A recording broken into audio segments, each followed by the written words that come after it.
out. There's a couple. I actually had a substitute teacher in high school, like 1 or 2 times that was Mr. Overturf, but we were not related. I'm sure you didn't get teased incessantly about him being your dad or whatever. I was getting teased about other stuff. There was no time. All right, well, Teferi Time Raveler here, doing its thing, if you will.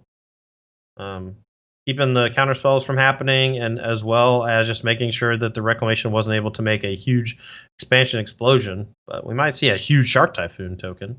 Yeah, Elspeth Conqueror's Death takes care of Reclamation, but a couple copies of Typhoon and an explosion in Autumn's hand. Teferi is plussing. Looks like there's mana for a 6/6 Shark currently, and there's a 5/5 Krasis that is going to stay home. Yeah, this was a cognate decision from Tyler not to attack with a Krasis to protect from that Shark. To keep that Teferi alive and healthy. Let's see if there's some way for Autumn to knock that Teferi off this turn. Well, how about attacking for 6? Hydroid Krasis jumps in the way, so Teferi will stick around, but the Krasis is down. How do you feel about just casting Shark Typhoon and then Growth Spiral and then opt? Just to go wide. Because it feels like if you just keep cycling Shark Typhoon, there's a chance that they eventually just die. I mean, obviously, if you cast Shark Typhoon, you leave yourself vulnerable to some sort of removal spell, I guess.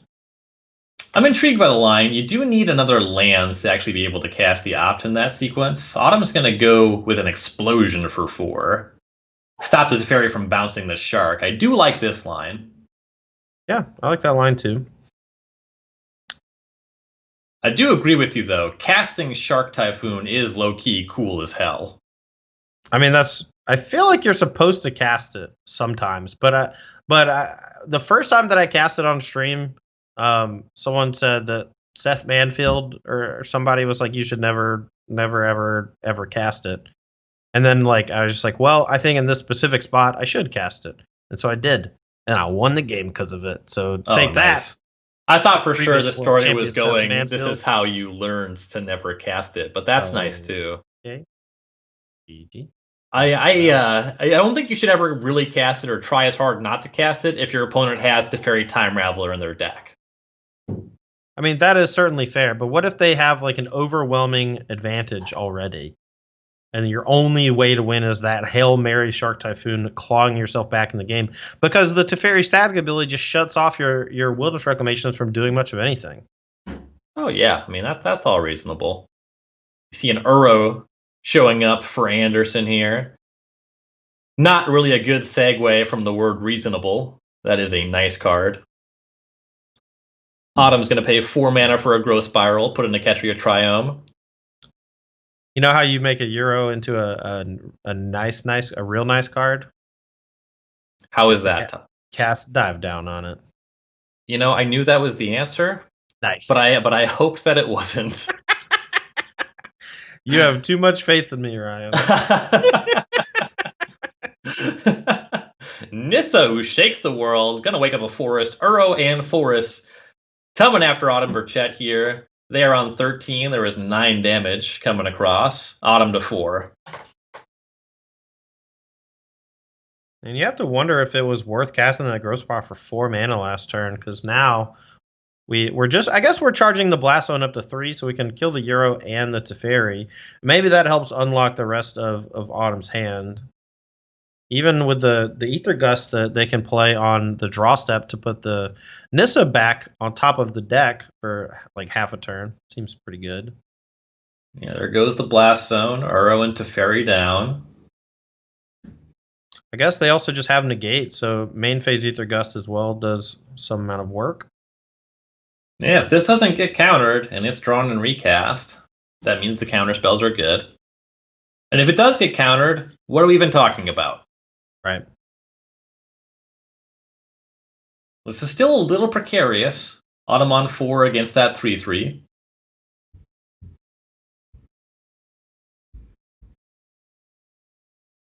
Plays a land. We see Brazen Borrower flying in on the end step. This could just end up trading with Shark Typhoon. This might not do it on its own. Yeah, I think what's going to happen is you're going to see Autumn use Negate on the Nissa, and then a cycle Shark Typhoon for small amount just to trade, and then going down to 1 against the Forest, and Autumn's going to need to find some way to deal with the Forest next turn. So Nissa redeployed, that catches Negate. Now with this time-shifted match, unfortunately, we can't really get good eyes on Anderson's hand here. Apologies for that. But things never take too long to play out on Arena. Oh, for sure. The games come to their conclusions usually pretty quickly. If as far as mechanically is concerned, that's one huge upside that Arena has. It's really smooth thanks to how they designed all of the passing priority and things like that. Like they made it play really quickly, which I love.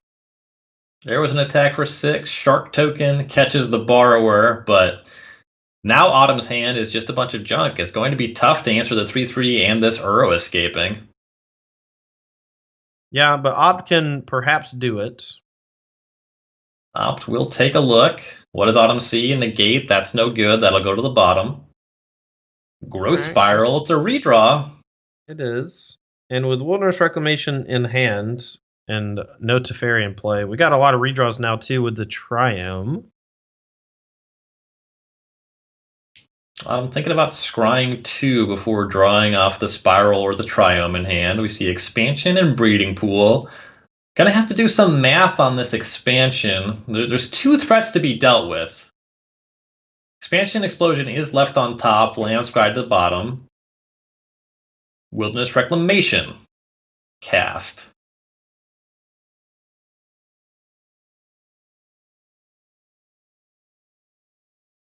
Ether Gust will target it.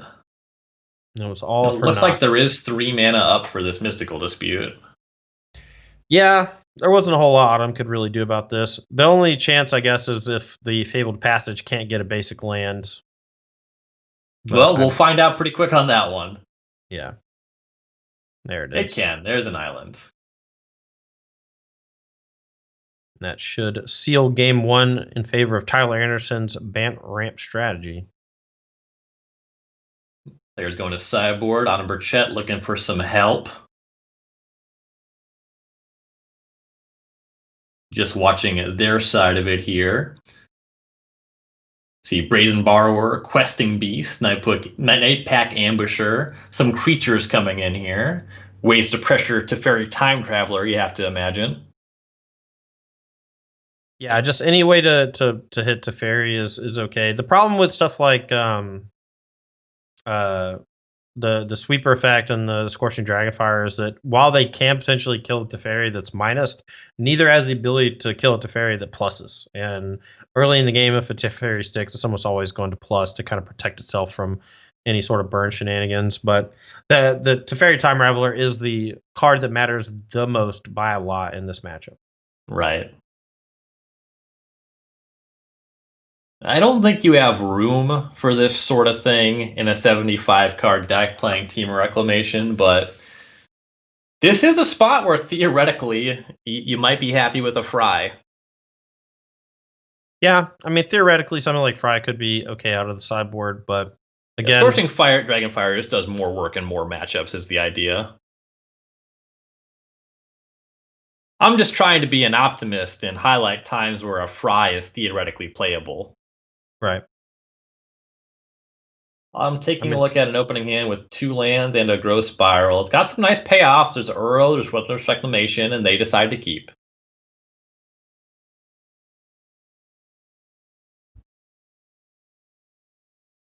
Draw is Negate. Big look with Growth Spiral. Finds Growth Spiral. That is a rough start. We call that one. We call that one the Turd Ferguson. Well, here's a Forest. It's land 3 on time. Autumn now sitting on Negate or Growth Spiral. No action from Anderson, so Growth Spiral it is. There's a Breeding Pool. Things turning around a bit for Autumn. You didn't ask me why I call it the Turd Ferguson. Correct. Night Pack Ambusher drawn by Autumn. Catching a Triome cycled by Anderson. It's because it's what happens to me all the time. A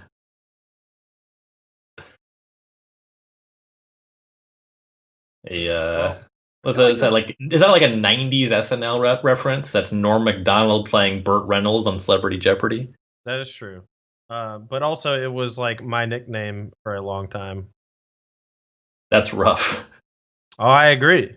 Because I mean, when you have a name like Todd Anderson, and then there's someone who's got a joke name of Turd Ferguson, Oh it's like, wow, I totally missed that association. Now I'll never come forget. on. Well, it's a very stupid nickname, so my interest was low, but you kept talking Mm, about it, and now I'm tuned in. okay. Burchett has found some more lands. See land number 5, it's a fabled passage. And there's a mystical dispute to work with this Night Pack Ambusher. An Yeah, attempt at a 3-mana dispute, looks like Autumn's going to fight over that. yeah, it seems like a pretty good spot to fight. The fact that Tyler's using a mystical dispute here means that the likelihood of them having a different counterspell is pretty low, and they would need a second copy of mystical dispute to be able to win that battle. And now Autumn just is in a huge commanding lead. Could even go like Reclamation into commence the end game and hold up negate still. It's just an absurd amount of swing in the last couple turns. And you're really seeing why these decks play 27, 28 lands, because as long as they hit their lands, their cards are just so incredible. Yeah, and Autumn even missed 1.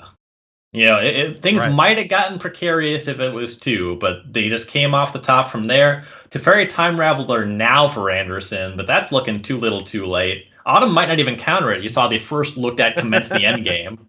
Yeah, I would slam commence the end game because it's effectively a counterspell that draws 2 cards.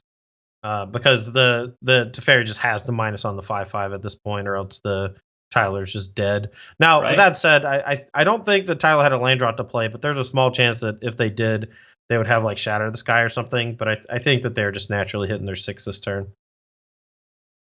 And the team left over after that Teferi bounce is 9. It's 1 shy of lethal. Kind of easy to clean up the Teferi and go for some damage on Anderson here. Yeah, choosing to send 2 tokens at the Teferi to kind of guarantee a kill. Very little that can affect the Teferi dying here against 2 attackers. 1 attacker, you might have like a Brazen Bar bounce or something. And Autumn has a mana advantage and the negate in hand. It makes a lot of sense to use this amount of resources to open up the ability to use that counterspell. Absolutely. There is a petty theft on the ambusher. That's the one that's going upstairs. Anderson trying to conserve some life. Yeah, 10 life going down to 6. You know, Autumn was actually just short of lethal, just barely. Now, though, with the Reclamation coming down, Autumn can move to instep, QQ, float 3, untap, play the Nightpack Ambusher, still has just an outrageous amount of mana left over, which includes access to a negate. So this is a tough one. Access to a negate, access to cycling a Shark Typhoon, Uro backup. Things are looking good for the Mythic Champion. Yeah, I'm going to save about 100 people in chat's life right now. I'm guessing a lot of you play Wilderness Reclamation on Arena. They have a new functionality where you can press Q twice. That's why you heard me say QQ. And it taps all your lands for the top mana or whatever, or the leftmost mana, whatever it makes. So when you're reclamating and having to float all that mana, you don't have to do it manually anymore. Just QQ, baby. I believe reclaiming is the verbiage we were looking for. All right. I honestly do not even know what you're referring to. So you said reclamating. Ah. I've been watching a lot of Jeopardy, so I apologize. A Ross Merriam strategy. Stickling for linguistics is kind of becoming ingrained in me, and it's horrible. I got to work on that. All right. Like we're starting off here with game 3. Autumn's going to be on the draw. Mulliganing here. Finds a fine 6-card hand, thinking about what to put on the bottom. I mean, it's fine-ish. Doesn't have Growth Spiral. They're choosing to put Euro on the bottom specifically because they don't have a 3rd or 4th land. And once they get the Reclamation on the battlefield, the commence the endgame should be unlocked closely thereafter. This is tough. I don't really know what I would put back here. Yeah, the hand's kind of medium across the board. You got to try to assess which of these cards could theoretically punch above its weight class. Right. Autumn I think decides to put expansion on the bottom. Yeah. I think that I actually was considering negate, but having that negate for the turn 3 Teferi I think is too important. But everybody knows that, so the odds of Tyler casting the Teferi on 3 is pretty low, and he may want to wait till 4 so he can dispute backup if he has access to that. Yeah, not even an untapped land, just Temple of Plenty on 3 as you see Burchett picks up Growth Spiral. And you see some frustration here, some mousing over the hand, some clicking on the battlefield. Yeah, here is Growth Spiral. Can we get a land? Yeah, and if there's an immense amount of discipline in not main phasing the Growth Spiral there to try to hit the land drop, and you'll see that a lot from top tier players where they don't let something like a Mana Screw or Mulligan or whatever frustrate them too much into making the wrong play. Because if Autumn main phases the Growth Spiral, there's no way to hold up that negate, and unfortunately for Autumn, that would have meant losing to a Teferi basically on the spot. Anderson responded to Growth Spiral with a spiral of his own, uses Ether Gust. Autumn's going to put that Growth Spiral on the bottom, no thank you. Finds Stomping Ground, so there's a land. Is that enough is the question. It's only land number 3. Are we still playing?